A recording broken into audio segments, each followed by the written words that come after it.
Dios te bendiga, soy el pastor Miguel Hidalgo y quiero hablarles acerca de los impedimentos de la oración. Sabe que muchas veces la gente ora y no ve respuesta a sus necesidades, a sus problemas, y hasta se desaniman y dicen: no, Dios se olvidó de mí, o dicen como el salmista: ¿por qué estás tan lejos de mí, oh Dios? Y sabe que de pronto tenemos que revisar la forma como nosotros estamos orando. A veces pedimos incorrectamente y ese es uno de los problemas. Lo primero que tenemos que solucionar es esa forma de pedir. A veces pedimos de cualquier manera. Jesús nos dio un protocolo para pedir. En Juan capítulo 16, 23 y 24 dice que tenemos que pedir en el nombre de nuestro Señor Jesucristo. Por supuesto, le pedimos al Padre en el nombre de Jesús. Y Él le dice a los discípulos: hasta ahora nada habéis pedido, pero cuando pidan al Padre en el nombre de Jesucristo. Y les aseguro una cosa, que cuando ustedes piden en el nombre de Jesucristo, yo soy el intercesor. Y ni siquiera va a haber necesidad, porque el Padre también los ama. ¿Sabe que cuando pedimos en el nombre de Jesucristo tenemos un beneficio a nuestro favor? ¿Cuál es el beneficio? Que Él es nuestro intercesor y que el Padre nos ama. Si le pidiéramos solamente a Jesús, no tendríamos un intercesor. Pero recordemos que Jesús se fue al Padre y Él es el intercesor que cada día intercede por nosotros. Pero otra de las cosas que ha impedido que la bendición llegue a nuestras vidas, que nuestras oraciones tengan estorbo, es el desconocer los derechos que tenemos. Algunos, por tener un padre de pronto ausente en el hogar, un padre que nunca lo valoró, que nunca le proveyó, entonces no conoce los derechos ahora en el Evangelio. En el Evangelio, cuando una persona recibe a Jesucristo como Señor y Salvador, llega a ser hijo de Dios. Y si hijo de Dios, dice Romanos, que es heredero de todas las promesas, de toda la herencia. La Biblia dice que Dios es el dueño del cielo, la tierra y el mar. Y cuando tú te conviertes, te vuelves un heredero de Él. Pero muchos no conocen ese derecho que tienen, no lo conocen. Y la Biblia nos dice que nosotros debemos pedir y Él nos dará. Mateo 7:7. Cuando usted ignora los derechos que tiene como hijo de Dios, entonces ¿sabe qué va a suceder? No los utiliza. Cuando usted tiene un subsidio en el banco o en alguna parte, pero lo desconoce, nunca accede a ellos.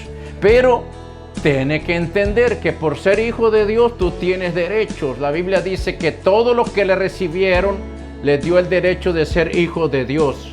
Por eso es que es importante reconocer a Cristo como mi Señor y Salvador y acceder a los beneficios espirituales, materiales, emocionales que Él tiene para nosotros.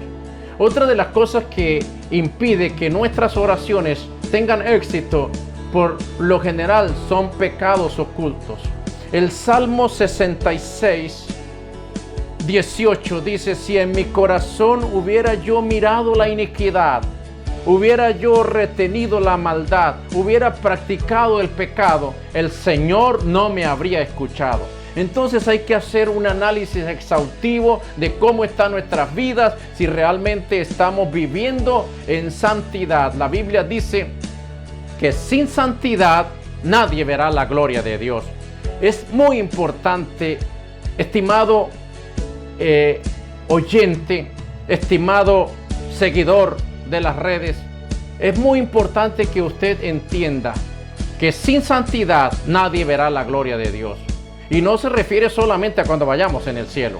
Es que usted va a ver la gloria de Dios en cada paso de su vida. Va a ver milagros, prodigios, porque Dios te dice: grandes cosas haré contigo, grandes cosas haré en ti. Dios está interesado, pero necesitamos una vida limpia, una vida temerosa de Dios. En Juan capítulo 9, el versículo 31, nos dice que si alguien es temeroso de Dios y apartado del mal, entonces Dios le oye.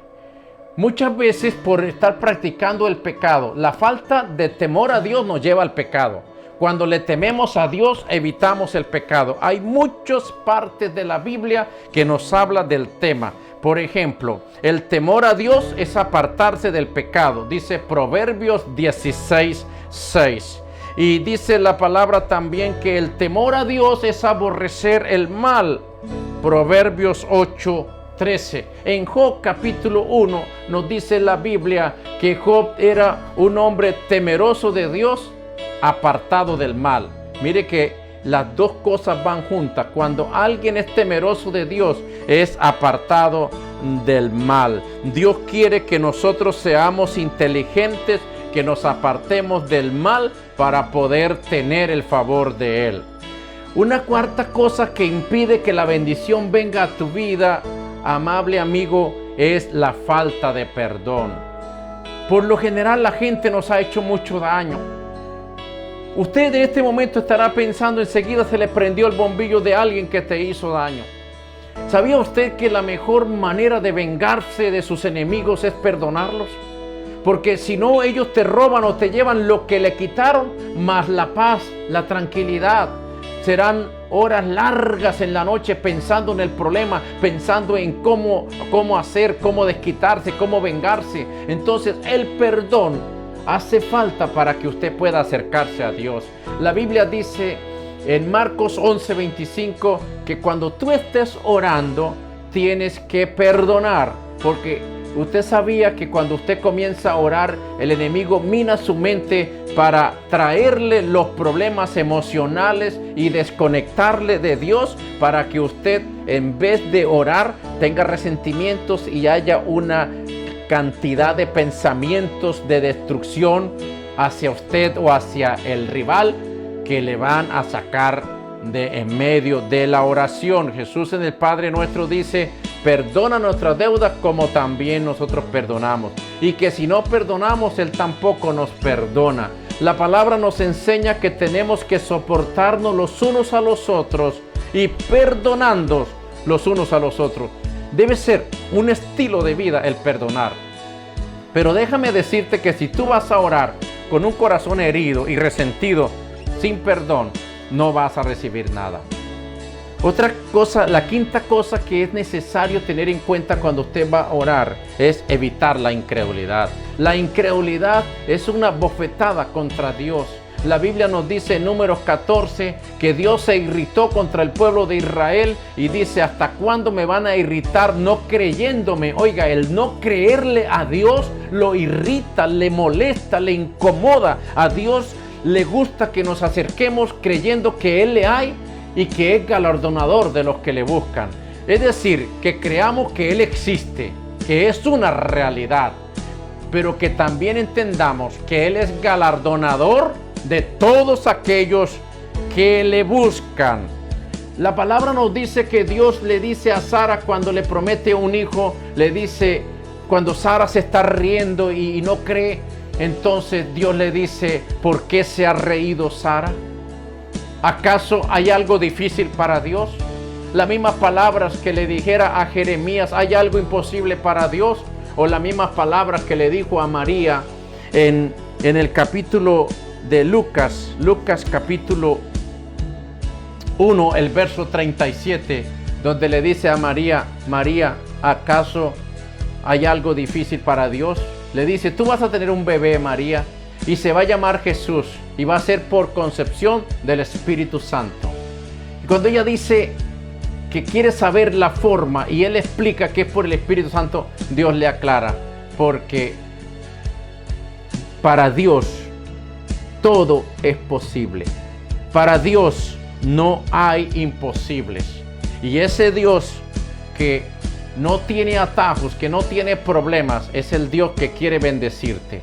Entonces recuerda, si quieres tener un tiempo especial de oración y oración proactiva con respuestas, recuerde que lo primero que tú tienes que hacer es orar correctamente, pedir correctamente en el nombre de Jesús. Lo segundo es usar tu derecho, usa tu derecho.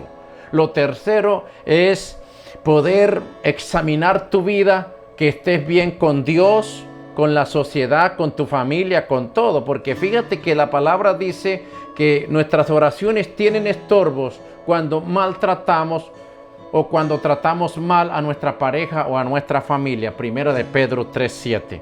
Entonces necesitamos el temor de Dios, apartarnos del pecado para que nuestras oraciones tengan respuesta. Y si tú tienes un corazón herido, necesitas perdonar. Uno, porque necesitas la paz de Dios. Y otro, porque Dios nunca te va a bendecir mientras tú no perdones. Y por último, recuerde que Dios espera la fe. Sin fe es imposible agradar a Dios.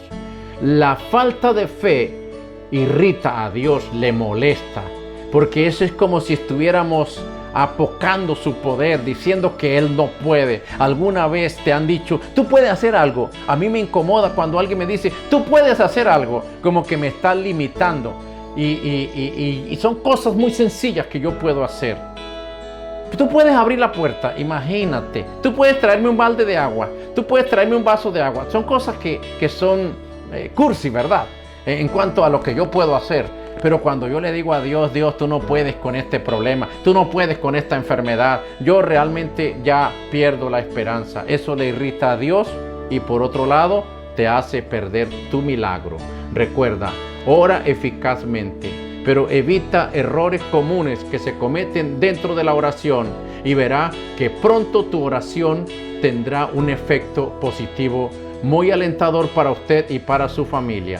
Si este video te llamó la atención, te bendijo, compártelo con otros. Que Dios te bendiga.